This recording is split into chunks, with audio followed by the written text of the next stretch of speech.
championship. It certainly isn't how he hits it. And as you watch Justin Rose, when he plays, you'll see him go through this rehearsal where he'll take the club to the top of the backswing and then bring it down, let the arms fall, and keep the club in front of him and keep the chest facing the golf ball. Explain to the viewers at home what feel he is trying to accomplish by doing that. Well, he's trying to stay, on top of the ball. The sort of the catchphrase was getting stuck. You don't want to get stuck, and you'll see he'll do this little pre-shot where he's trying to get the club a little bit more in front of him in the backswing.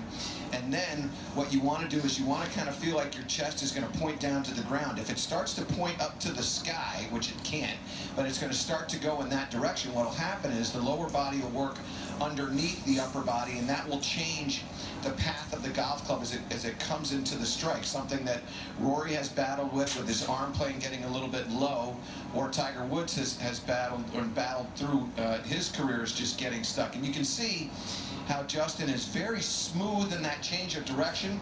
And if you pay attention to his head height and his chest, what you're going to see is that how it will create great hip depth and allow that club to get in front of him. He won't have a lot of face rotation. That's one of the reasons why he's such a great ball striker. Well, one of the things I try to think about, it helps me with my consistency, is when I come, just before I get to, as I'm coming down, I think of my right palm facing the ground and keeping it down. It keeps me from flipping and allows my body and everything else to continue on through. And that's just one of the little quick thoughts that I have as you watch him hit some shots, is that right palm is kind of facing down as he comes through there. But one thing my dad always taught me is always keep great rhythm, and this man right here has as good a rhythm as there is on PGA Tour.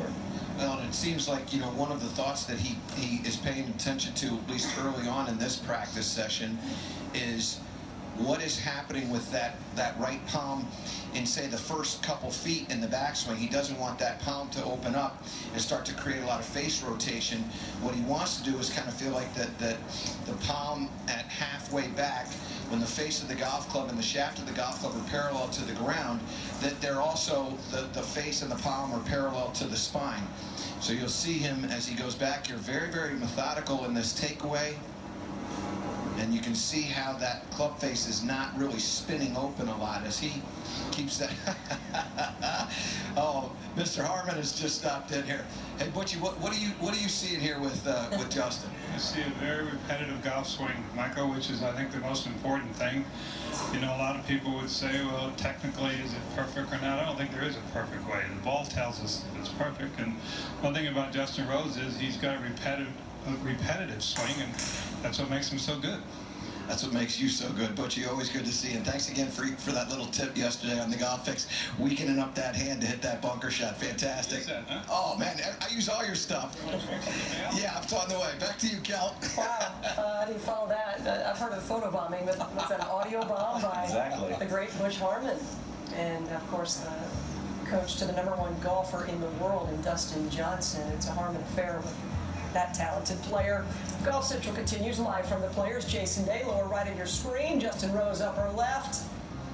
A couple of thoroughbreds. Jason Day, your defending champion.